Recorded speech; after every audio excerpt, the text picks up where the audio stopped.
Well, students at a high school in Allentown, Pennsylvania say they're being blocked by administrators from starting a group to protest abortion, which they oppose. Parkland High School already has a Gay-Straight Alliance, a political science club, a chess club, a bunch of other student organizations you could call political. But when about 20 kids sought to found a chapter of Students for Life, they were denied and told it would be too controversial. Liz Castro is a student at Parkland High. Kristan Hawkins is the national president of Student for Life, and they join us tonight. Thanks a lot for coming on. Thanks for having us. So, Liz, you brought this to the administrators at your school, and what did they say to you? They told me that we couldn't have our club because it was too controversial and too political at the time. So just anything that other people disagree with is not allowed? Do you think they singled you out for that? I think they were definitely discriminating against us because we were pro-life. Kristan, that kind of club, an anti-abortion club, is singularly offensive to the kind of people who run schools, isn't it?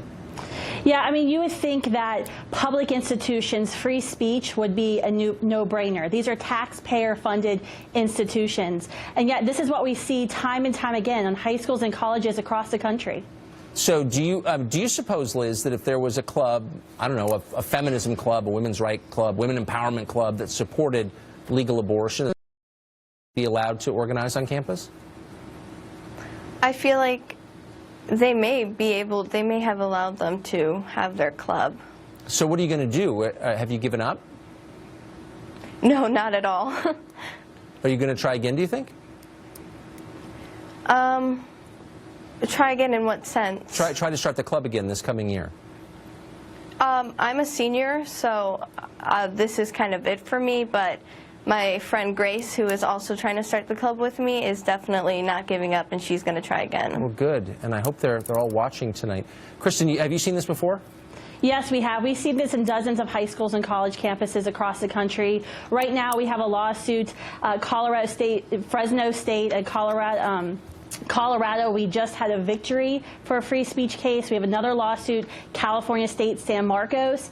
This happens across the country where a few administrators who do not like pro-life speech feel that they have the right to censor it. And that's an example that they're setting for all the students at their school, that it's okay to silence pro-life speech or to vandalize pro-life displays on campus or bully pro-life students. And that's just wrong. So is that the standard legally, that if you're a school administrator and you don't agree with an opinion, you can prevent the student from expressing it?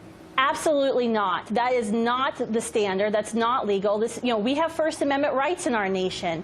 Liz and Grace at Parkland have the First Amendment right to start their Students for Life group. And because the school has other non-curricular clubs, like the Gay-Straight Alliance, like the Fashion Club, they should be allowed to have their Students for Life club.